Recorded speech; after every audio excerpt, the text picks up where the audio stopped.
Es gibt Geschichten, die uns nicht mehr loslassen, die von Schicksalsschlägen, Entscheidungen und Tragödien handeln. Eine dieser Geschichten ist die von Jacqueline Saboredo. Ihr Name steht heute weltweit für die Folgen von Alkohol am Steuer, für Schmerz, Ausdauer und für den Mut, sich dem eigenen Schicksal zu stellen. Jacqueline wurde am 20. Dezember 1978 in Venezuela geboren. Sie wuchs in behüteten Verhältnissen auf, war lebensfroh, neugierig und voller Pläne für die Zukunft. Besonders eng war ihr Verhältnis zu ihrem Vater, mit dem sie nach der Trennung der Eltern zusammenlebte. Mit 20 Jahren entschied sie sich, nach Texas zu gehen, um Englisch zu lernen und ihren Traum von einer internationalen Karriere zu verfolgen.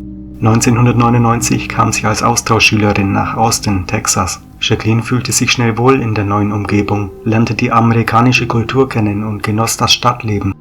Doch am 19. September 1999 sollte sich für Jacqueline alles verändern.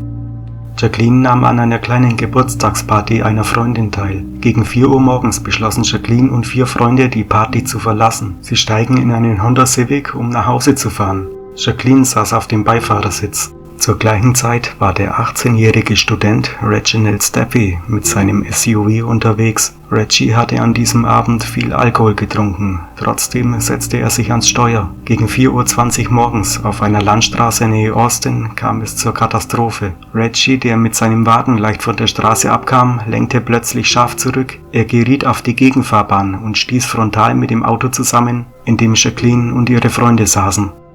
Der Aufprall war verheerend. Sofort fing Jacquelines Auto Feuer. 2 von Jacquelines Freunden, Natalia Bennett und Laura Guerrero, starben noch an der Unfallstelle. Jacqueline war im Auto eingeklemmt und konnte sich nicht selbst befreien. Erst nach 45 Minuten gelang es der Feuerwehr, sie aus dem brennenden Wagen zu retten. Zu diesem Zeitpunkt hatte sie bereits Verbrennungen an über 60% ihres Körpers, darunter fast ihr gesamtes Gesicht. Die Hände, die Haare, Augenlider, Nase und Lippen waren ebenfalls betroffen. Jacquelines Zustand war lebensbedrohlich. Die Ärzte gaben ihr nur eine sehr geringe Überlebenschance. Sie lag wochenlang im künstlichen Koma und wurde insgesamt mehr als 120 Mal operiert. Unter anderem mussten ihre Finger amputiert werden, ihre Augenlider wurden ersetzt, Hornhauttransplantationen waren notwendig, um wenigstens ein Auge zu retten. Jacquelines hübsches Gesicht wurde durch diesen Unfall für immer verändert.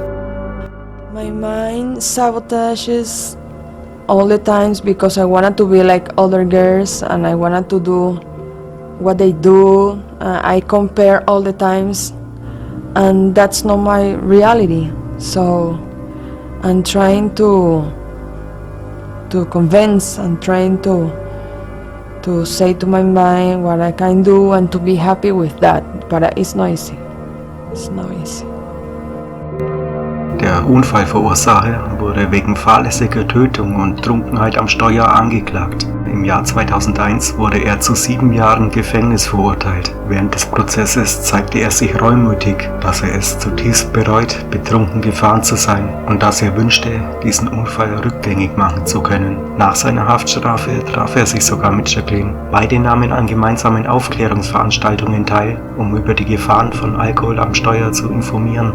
Nach dem Unfall veränderte sich alles für Jacqueline, aber sie beschloss, nicht aufzugeben. Sie wollte nicht nur für sich selbst kämpfen, sondern auch andere warnen und aufklären. Sie wurde zum Gesicht der US-weiten Kampagne Faces of Drunk Driving. Die Bilder ihres verbrannten Gesichts, die vor und nach dem Unfall gezeigt wurden, schockierten viele Menschen und wurden Teil von Fernsehspots und Plakaten. Jacqueline besuchte Schulen, Universitäten und Veranstaltungen in den USA und in ihrer Heimat Venezuela. An zahlreichen Orten klärte sie die Menschen über die Gefahren über Alkohol am Steuer auf. Weltweit haben mehr als 1 Milliarde Menschen von Jacquelines Schicksal erfahren. Jacqueline sagte, wenn man stolpert, muss man wieder aufstehen. Ich glaube, das ist sehr wichtig, denn wenn nicht, hätte das Leben keinen Sinn.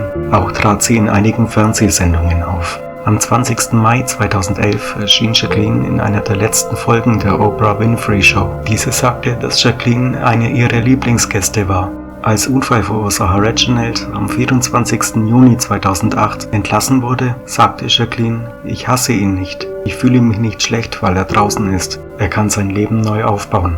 Nach dem Unfall lebte Jacqueline weiter in den USA, war aber auch regelmäßig in ihrer Heimat Venezuela. Sie kämpfte ihr ganzes Leben mit den körperlichen und psychischen Folgen des Unfalls. Ihre Gesundheit war immer wieder gefährdet. 2017 kehrte sie komplett nach Venezuela zurück, da sie an Krebs erkrankt war und sich bei ihrer Familie behandeln lassen wollte. Leider starb Jacqueline 2 Jahre später, am 20. April 2019, an den Folgen ihrer Krankheit. Ihre Familie und viele Wegbegleiter beschreiben sie als außergewöhnlich starken Menschen, der trotz unzähliger Schicksalsschläge nie aufgegeben hat.